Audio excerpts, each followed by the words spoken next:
इन्होंने एक इल्ज़ाम लगाया साबिक वज़ीर आज़म पर, उनकी अहलिया पर 5 अरब रुपए रिश्वत ली है। मैंने साबिक वज़ीर आज़म साहब से बात की और वो खुशखबरी मैंने ये बतानी थी इन्हें कि वो 5 अरब रुपए मिल गए हैं। वो जो रिश्वत ली थी वो 5 अरब रुपए मिल गए हैं। अब मैंने आपको एड्रेस देना और आपने वहां से जाके रिकवर करना है। वो 5 अरब रुपए आपके उसी कतरी फुफे के पास पड़े हुए हैं जिसने आपको अपार्टमेंट लेके दिए थे। तो आपने अपने उसी कतरी के साथ राब्ता करना है और उसे बताना है कि वो वाला 5 अरब भी वहीं पड़ा हुआ है, उठा ले वहां से। तो एक तो मैंने आपको ये एड्रेस देना था। अब मैंने इस मुद्दे के ऊपर बात करनी कि है क्या ये एक नई, ये जो मीर जाफर मीर सादिक है, ये नया करने की कोशिश क्या कर रहे हैं। एक प्रॉपर्टी टाइकून है मलिक रियाज साहब, उनका एक मसला चल रहा है एनसीए लंदन के अंदर। ये कह रहे हैं कि ये मैनेज किया गया, करप्शन की गई। तो इसका मतलब ये हुआ कि मलिक रियाज साहब ने एनसीए को खरीदा है या मैनेज किया है। जाहिर बात है एक केस एनसीए के पास चल रहा है तो उससे रिलेटेड कहीं पे भी कोई करप्शन होगी तो एनसीए तो उसमें इन्वॉल्व होगा क्योंकि उनकी अंडर इन्वेस्टिगेशन है। अगर मैं यहां बैठ के भी पैसा लूंगा तो एनसीए तो उसको उसकी प्रोब करेगा। तो you are trying to tell us that you bought NCA और Malik Riaz bought NCA. So इसका मतलब यह है कि जो आप पिछले दिनों एक क्लेम कर रहे थे कि एनसीए ने आपको मुजरिम नहीं ठहराया, तो क्या फिर आपने भी एनसीए को पैसे देके खरीद लिया है। तो मेरा सवाल है कि क्या एनसीए पैसे लेके अपने फैसले चेंज करता है।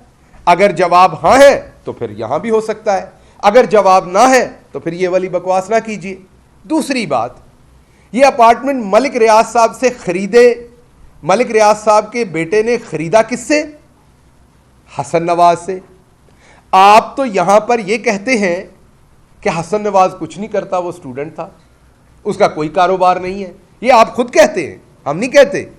हुसैन कहते कारोबार करता है, हसन कहते हैं वेला है, वेलड़ है, उसका कोई कारोबार नहीं, वो कुछ नहीं करता। ये आप कहते रहे हैं। तो हसन नवाज को क्या फिर उसी कतरी फुफे ने पैसे दिए थे ये अपार्टमेंट लेने के लिए?